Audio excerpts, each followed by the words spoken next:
Selamat malam Bapak Ibu, saudara-saudara yang dikasihi Tuhan. Bersama-sama kita akan melaksanakan ibadah atau persekutuan doa Sabtu Sunyi. Dan pada malam hari ini ada beberapa hal terlebih dahulu yang harus diketahui dan harus dipersiapkan oleh Bapak Ibu Saudara untuk kita akan bersama-sama melaksanakan persekutuan doa ini. Yang pertama, persekutuan ini akan dilaksanakan dengan model doa reflektif, di mana tidak ada khotbah, tetapi akan diganti dengan berdoa dan melakukan refleksi diri. Mengenai teknis nanti akan dipandu di dalam jalannya persekutuan. Lalu yang kedua, karena ini doa imajinatif, dipersilahkan kepada Bapak Ibu, saudara-saudara semuanya untuk mengambil posisi duduk senyaman mungkin untuk berdoa dan berefleksi. Dan yang terakhir, sebelum kita memulai bersama-sama, saya persilahkan Bapak Ibu untuk mempersiapkan Alkitabnya terlebih dahulu, membuka dari Injil Matius pasal 27 ayat 57 sampai 66. Sekali lagi, dari Injil Matius 27 ayat 57 sampai 66. Kita buka terlebih dahulu sehingga nanti bisa langsung kita mulai tanpa harus sibuk untuk membuka Alkitabnya. Demikian, jika kita sudah siap, maka mari kita akan memulai persekutuan ini. Mari bersama-sama kita mulai persekutuan Sabtu Sunyi ini dengan kita menyanyikan pujian Sungguh Lembut Tuhan Yesus Memanggil. Bait yang pertama kita nyanyikan 2 kali. Oh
mengucap syukur ya Tuhan, Engkau yang senantiasa tiada hentinya memanggil kami untuk datang kepadamu. Namun seringkali kami menutup telinga dan hati kami, sehingga kami lebih sering memilih untuk mengikuti ego kami. Ampuni kami ya Tuhan, dan pada saat ini kami bersedia untuk datang kepadamu, untuk memuji-Mu, untuk memohon kekuatan dari firman-Mu. Biarlah Roh Kudus-Mu yang akan memimpin dalam hidup kami untuk menjalani kehidupan sehari-hari, sehingga kami semakin hari semakin peka terhadap suara-Mu yang senantiasa memanggil kami untuk bernaung di dalam kuasa-Mu. Terima kasih Tuhan. Di dalam nama Yesus Kristus kami berdoa. Amin. Bersama kita akan memasuki pembacaan firman, dan nanti kita akan melakukan doa imajinatif, di mana kita akan memahami peristiwa dalam bacaan ini secara seksama, secara urut, dan lalu kemudian nanti kita akan mencoba masuk ke peristiwa tersebut. Untuk itu saya akan membacakan pelan-pelan sehingga kita bisa memahami kisah demi kisah dalam bacaan ini. Dari Injil Matius pasal 27 ayat 57 sampai dengan 66 yang demikian. Menjelang malam datanglah seorang kaya, orang Arimatea yang bernama Yusuf, dan yang telah menjadi murid Yesus juga. Ia pergi menghadap Pilatus dan meminta mayat Yesus. Pilatus memerintahkan untuk menyerahkannya kepadanya.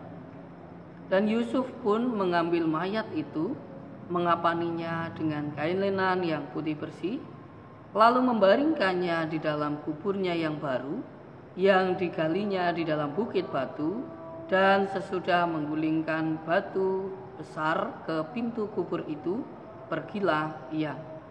Tetapi Maria Magdalena dan Maria yang lain tinggal di situ, duduk di depan kubur itu. Keesokan harinya, yaitu sesudah hari persiapan, datanglah imam-imam kepala dan orang-orang Farisi bersama-sama menghadap Pilatus. Dan mereka berkata, "Tuan, kami ingat bahwa si penyesat itu sewaktu hidupnya berkata, 'Sesudah 3 hari aku akan bangkit.' Karena itu perintahkanlah untuk menjaga kubur itu sampai hari yang ketiga. Jikalau tidak, murid-muridnya mungkin datang untuk mencuri dia, lalu mengatakan kepada rakyat, 'Ia telah bangkit dari antara orang mati,' sehingga penyesatan yang terakhir akan lebih buruk akibatnya daripada yang pertama." Kata Pilatus kepada mereka, "Ini penjaga-penjaga bagimu. Pergi dan jagalah kubur itu sebaik-baiknya." Maka pergilah mereka, dan dengan bantuan penjaga-penjaga itu, mereka memeterai kubur itu dan menjaganya. Sebagai sebuah informasi bagi kita tambahan dari kisah ini, bahwa ketika itu posisinya Yesus sudah mati, dan kemudian orang-orang Farisi meminta untuk kuburnya dijaga. Dan kalau kita perhatikan, kata dijaga ini memiliki maksud dibelenggu, atau bahasa mudahnya adalah dikepung, sehingga tidak memungkinkan bahwa ada orang yang mencuri kemudian mengatakan Yesus itu bangkit. Tetapi kita bisa membayangkan pada saat itu para murid betul-betul merasa kehilangan sang guru yang selama ini menjadi benteng baginya, tetapi sekarang mati. Nah, untuk itu melalui peristiwa ini, saya mengajak kita semua untuk masuk kepada peristiwa ini. Saya meminta kepada saudara-saudara semua untuk memejamkan mata, kemudian membayangkan bahwa kita sedang ada dalam peristiwa itu tadi. Kita sedang ada di sana, mau menjadi apa dipersilahkan. Entah itu mau menjadi orang asing yang hanya menonton, atau mau memerankan diri menjadi murid Yesus yang pada waktu itu sedang kehilangan Yesus, atau mau jadi apapun, dipersilahkan. Silahkan ambil waktu, memejamkan mata, membayangkan, membawa diri untuk masuk ke dalam peristiwa itu.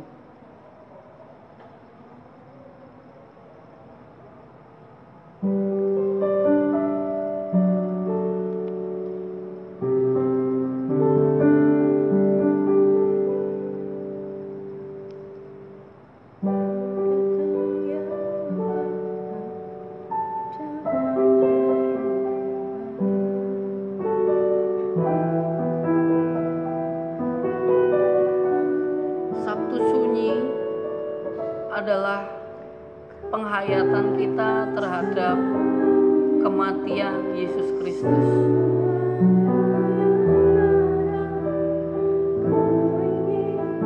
Kita hendak membayangkan apa yang terjadi pada peristiwa tadi. Pada waktu itu Yesus memang sudah menyatakan bahwa di hari yang ketiga Ia akan bangkit dari antara orang mati.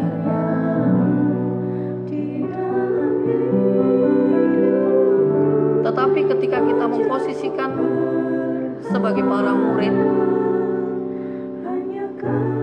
apakah kita juga bisa meyakini bahwa di esok hari Yesus benar-benar akan bangkit?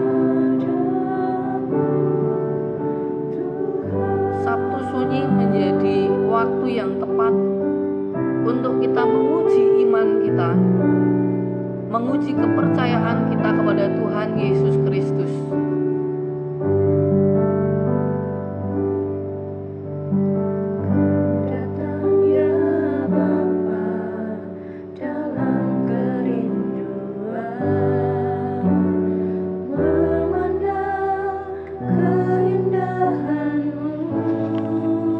Kita bisa membayangkan suasana yang sedang terjadi pada peristiwa itu tadi. Tuhan Yesus yang kita percaya telah mati. Lalu apakah kita masih yakin bahwa Ia adalah Tuhan?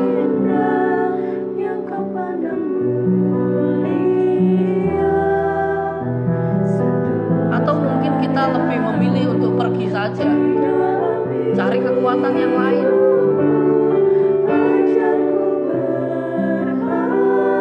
Ini menjadi penghayatan kita, menjadi pemaknaan kita terhadap Sabtu Sunyi.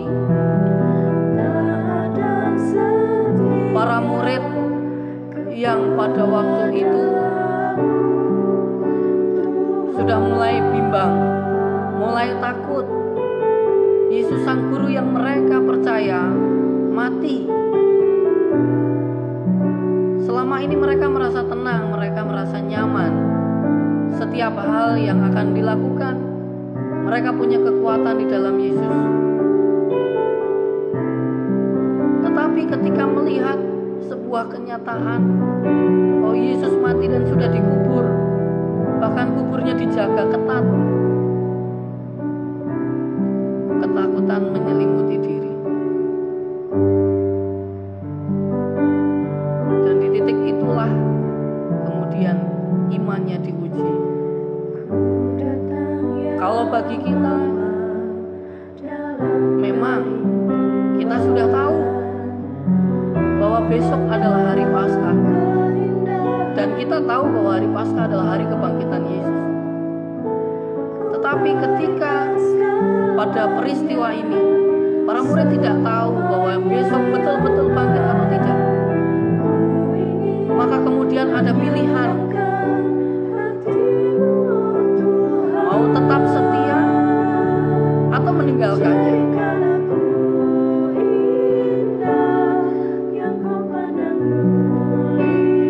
Seringkali hal ini juga kita rasakan dalam kehidupan kita sehari-hari. Di tengah kehidupan yang penuh dengan masalah, penuh dengan konflik,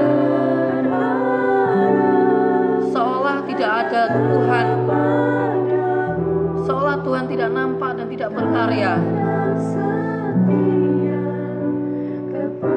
Bahkan yang sedang menjadi keprihatinan kita bersama, ada pandemi COVID-19 ini.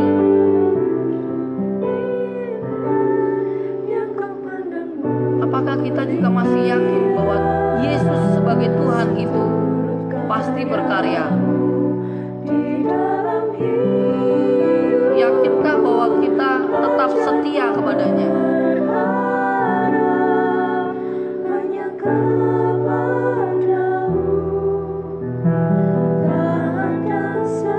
Saya mengajak kita semua untuk kembali kepada kehidupan kita, meninggalkan peristiwa itu tadi, pulang kepada kehidupan kita, kembali untuk merefleksikan sejauh mana kepercayaan kita kepada Tuhan Yesus.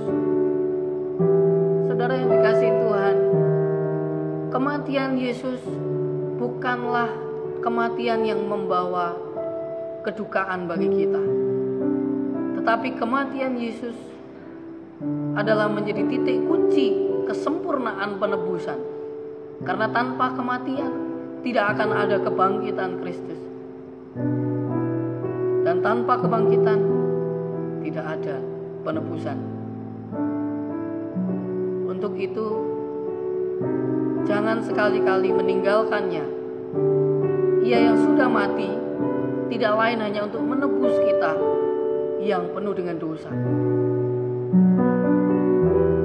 Tetaplah taat, tetaplah setia, tetaplah percaya kepadanya, bahwa ia senantiasa berkarya di dalam hidup kita, senantiasa memberikan rencana-rencana yang indahnya bagi kita.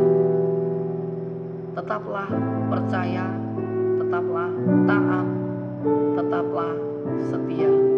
Kita akan nyanyikan sekali lagi dari refnya.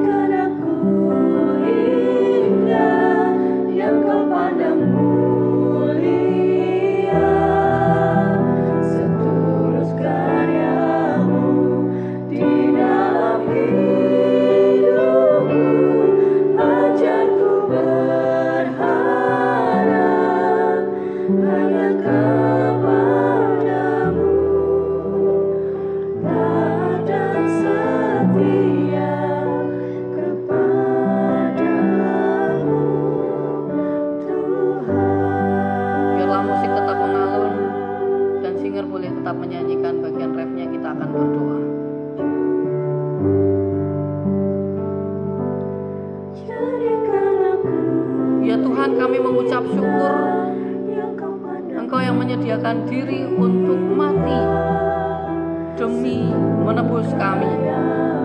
Namun ampunilah kami Tuhan, ketika Engkau mati, seringkali kami merasa Engkau meninggalkan kami, padahal itu semua adalah rancangan untuk menebus kami. Ampuni kami dan ajar kami untuk tetap berharap, tetap setia, tetap taat dan percaya kepadamu. Kami mengucap syukur untuk setiap hal yang boleh kami rasakan, yang boleh kami alami dalam kehidupan kami sehari-hari. Biarlah kami senantiasa memiliki cara pandang yang positif, mengambil makna-makna yang baik, bahwa segala sesuatu terjadi adalah karena rancangan Tuhan, dan Tuhan senantiasa menyediakan yang terbaik untuk kehidupan kami. Terima kasih Tuhan, persekutuan ini telah Kau berkati, telah Kau sertai. Kiranya ini semua berkenan untuk memuliakan nama-Mu. Terima kasih Tuhan, di dalam nama-Mu kami berdoa dan mengucap syukur. Amin.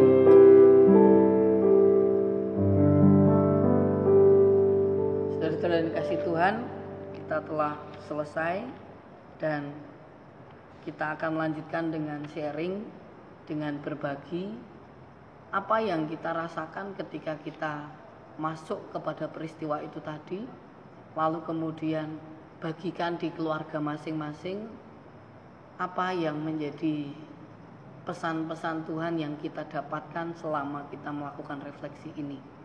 Dan nanti di keluarga masing-masing boleh diakhiri dengan doa syafaat untuk keluarga dan untuk apapun, dan juga diakhiri dengan doa penutup oleh keluarga masing-masing. Kiranya Tuhan senantiasa memberkati dan memberi kekuatan kepada kita untuk kita bisa senantiasa hidup taat, setia, dan percaya kepadanya. Tuhan memberkati. Amin.